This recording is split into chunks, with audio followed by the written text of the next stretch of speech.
Hey guys, it's Brett Williams here again. In the previous video, we covered how to use the Quick List custom title to design, animate, and synchronize a list. And in this video, we're going to take a look at adding background effects to your list.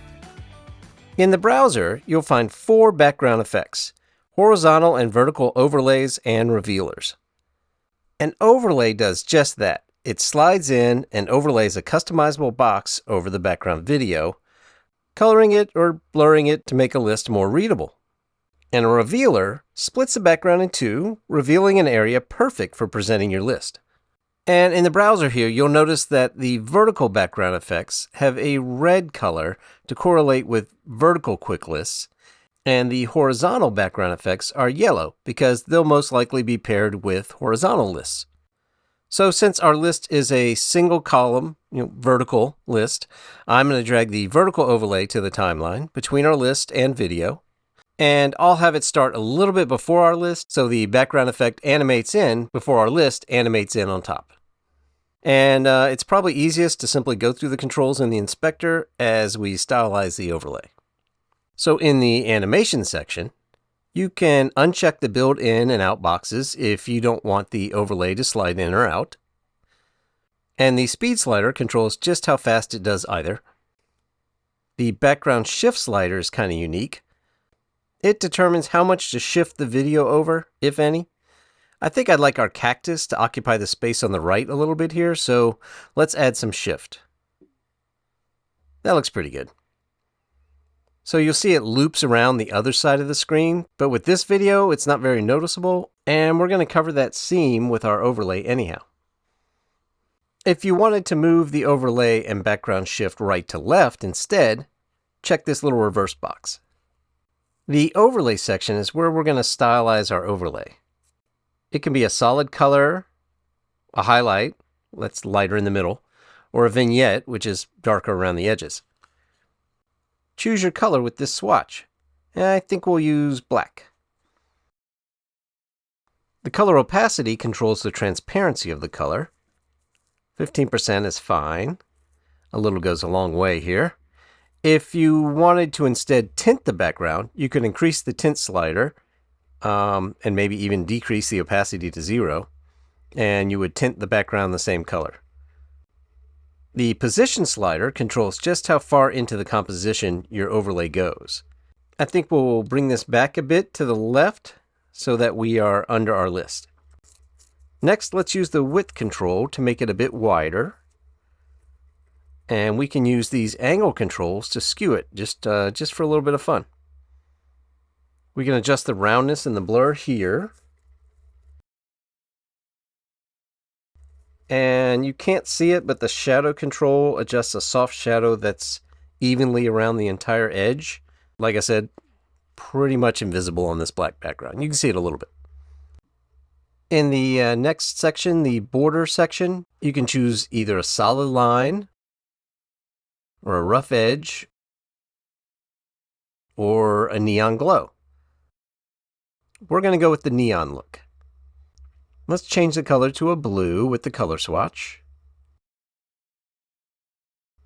And we can soften that up by lowering the opacity. And let's make it thinner by adjusting the width.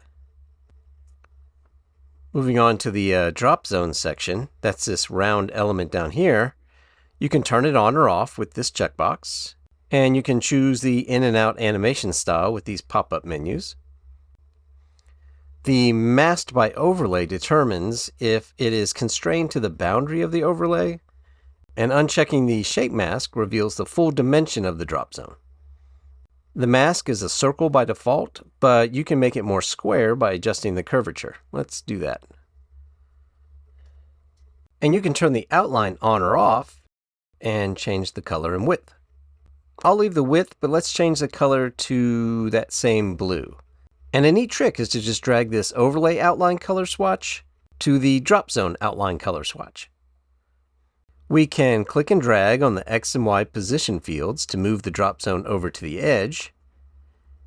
And we can scale it up a bit with the scale slider. And finally, let's choose an image for the drop zone. I'll click on the drop zone well and head over to the browser here where I've got this Cool Cat clip. That looks pretty good, so I'll check the Apply checkbox here. If we need to adjust the size or the pan of the image within the drop zone, it's pretty easy to do with the size slider and the pan X and Y fields.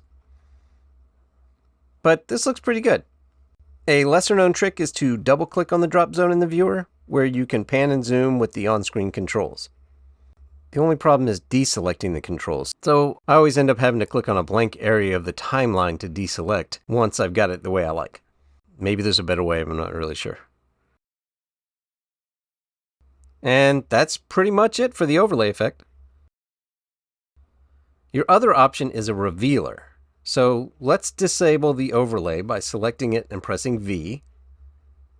And now we can drag a revealer down to the same spot. I'm not going to really worry about the timing and whatnot because we're just going to check this one out for the difference in controls. As you can see, most revealer controls are pretty much the same with a few differences. The shift slider now controls how much the foreground is displaced by the split, and you have the same color options for the revealed background area, plus a video option that is blurred by default. Position, size, angle, all work similarly, but revealers have a unique curve option, which gives it a nice touch. Border selections are similar, with the additional option to only have a border be on one side or the other of the reveal.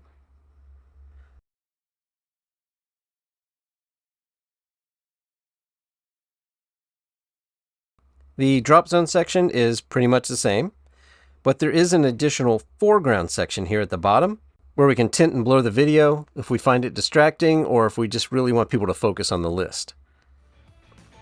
That's it for background effects. I'll go ahead and turn off the revealer and re-enable the overlay.